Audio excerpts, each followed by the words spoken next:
15 अगस्त, यह शब्द सुनते ही हमारे सामने भारत का तिरंगा निकलकर आता है, क्योंकि 14 अगस्त 1947 का दिन भारतीय इतिहास के लिए बेहद खास दिन है। लेकिन उस समय 14 अगस्त की रात को जो हुआ था वो कहानी ज्यादातर भारतीयों को नहीं पता, जिसने भारतीय इतिहास का नक्शा ही बदल दिया था। तो आज के इस वीडियो में हम उसी टॉपिक के बारे में बात करेंगे कि 14 अगस्त या 15 अगस्त 1947 की रात को क्या हुआ था, अंग्रेजों ने आजादी के लिए इसी दिन को क्यों चुना था, आजादी के दस्तावेजों पर किसने दस्तखत किए थे, महात्मा गांधी ने इस आजादी को क्यों स्वीकार नहीं किया था, आखिर पाकिस्तान और भारत दोनों एक ही दिन आजाद होने के बावजूद भी पाकिस्तान 14 अगस्त को ही आजादी दिवस क्यों बनाता है। तो आज हम इस वीडियो में ऐसे ही कई मुद्दों पर बात करेंगे। लेकिन वीडियो में आगे बढ़ने से पहले दोस्तों आपसे एक छोटी सी रिक्वेस्ट है, वीडियो के नीचे एक लाल कलर का सब्सक्राइब बटन दिख रहा होगा, उसे दबाकर चैनल को सब्सक्राइब कर लें और साथ ही बेल का आइकॉन भी इनेबल कर लें ताकि आप पा सके हमारे वीडियोस की नोटिफिकेशन सबसे पहले। दिल्ली में 14 अगस्त की शाम से ही जोरदार बारिश हो रही थी। रात 9 बजते रायसेना हिल्स पर करीब 5 लाख लोगों का हुक्म जमा हुआ था। बारिश अब भी जारी थी। रात करीब 10 बजे सरदार पटेल, जवाहरलाल नेहरू, डॉक्टर राजेंद्र प्रसाद और माउंट बैटन सहित अनेकों लोग वायसराय हाउस पहुंचे। 14 अगस्त 1947 की रात 12 बजने में कुछ ही मिनट बाकी, तभी पंडित जवाहरलाल नेहरू ने 2 लाइन कहकर आश्वासन देना शुरू किया। As stroke of the midnight hours when the world sleep, India will be away to life and freedom. चंद ही मिनटों में 12 बजे 15 अगस्त का यह दिन भारत के लिए खुशियां लेकर आया। 190 सालों बाद ब्रिटिश हुकूमत से देश स्वतंत्र हुआ, लेकिन इस खुशियों के बीच उतना ही गम था, क्योंकि भारत ने अपना 3,46,738 स्क्वायर किलोमीटर का पूरा विस्तार और करीब 8 करोड़ 15 लाख लोग एक ही रात में गंवा। देश 2 टुकड़ों में विभाजित हुआ, हिंदुस्तान और पाकिस्तान। हिंदुस्तान यूं ही आजाद नहीं हुआ था। 15 अगस्त के बहुत पहले ही ब्रिटिश हुकूमत का अंत शुरू हो गया था। महात्मा गांधी के जन आंदोलन से देश में नई क्रांति की शुरुआत हुई थी। तो एक तरफ सुभाष चंद्र बोस की आजाद हिंद फौज ने अंग्रेजों का जीना दुश्वार कर रखा था, ऊपर से दूसरे विश्व युद्ध के बाद ब्रिटिश सरकार में इतना दम भी नहीं था कि वो अब हिंदुस्तान पर शासन चला सके। इसलिए माउंट बैटन को भारत का आखिरी वाइसरॉय बनाया गया ताकि देश को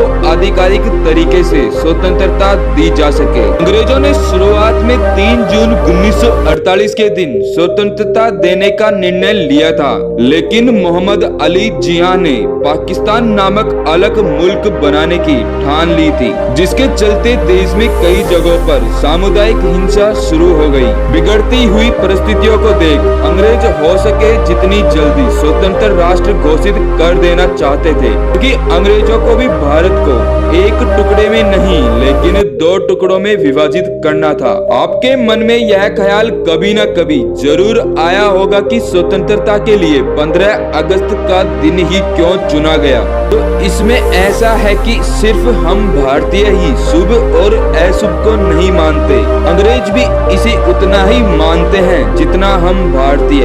माउंट बैटन मानता था कि 15 अगस्त का दिन शुभ है, क्योंकि 15 अगस्त 1945 के दिन जापान ने स्वर्ण गति स्वीकारी थी, जिसकी आधिकारिक हस्ताक्षर 2 सितंबर को हुए थे। इसलिए माउंट बैटन के अनुसार 15 अगस्त का दिन मित्र राष्ट्रों के लिए शुभ था। अब आप सोच रहे होंगे कि रात 12 बजे को ही क्यों तय किया गया।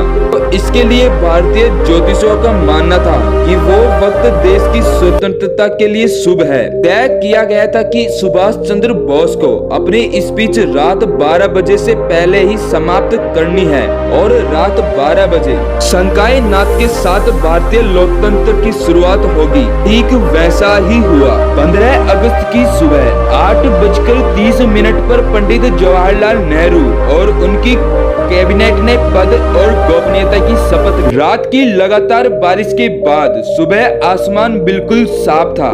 लोग बेसब्री से इंतजार कर रहे थे आजाद भारत के तिरंगे को देखने के लिए। देश के तिरंगे को सबसे पहले पंडित जवाहरलाल नेहरू ने रात 12 बजे पार्लियामेंट सेंटर हॉल में लहराया था और दूसरी बार 8:30 पर भव्य राष्ट्र ध्वज को जनता के सामने ब्रिटिश राष्ट्र ध्वज को उतारकर लहराया गया। देशवासियों की आंखों में खुशी के आंसू थे। आजादी के बाद अंग्रेजों ने एक साथ देश को आजाद नहीं किया। आजाद भारत के कुछ अधिकारी अभी भी कुछ समय के लिए अंग्रेज ही थे। 1500 ब्रिटिश सैनिकों की पहली टीम 17 अगस्त 1947 के दिन अपने देश रवाना हुई तो आखिरी टीम 27 अगस्त 1948 के दिन। दोस्तों, भारतवासियों ने इन लुटेरे अंग्रेजों को भी भारतीय अतिथि की तरह विदाई दी जब उनकी आखिरी फौज ने मुंबई बंदरगाह से विदाई ली। जवर पंचम की विदाई देने वाला गीत बैंड बाजे के साथ बजाया गया। तो दोस्तों, आज के इस वीडियो में इतना ही। देश की स्वतंत्रता की यह कहानी आपको कैसी लगी हमें कमेंट बॉक्स में कमेंट करके बताएं। और यार, यदि आपने अभी तक वीडियो को लाइक नहीं किया तो वीडियो को लाइक कर दे और चैनल को सब्सक्राइब करके बेल आइकन ऑन जरूर करें। तो मिलते हैं ऐसे ही इंटरेस्टिंग और नॉलेज वीडियो में। तब तक के लिए जय हिंद, जय भारत।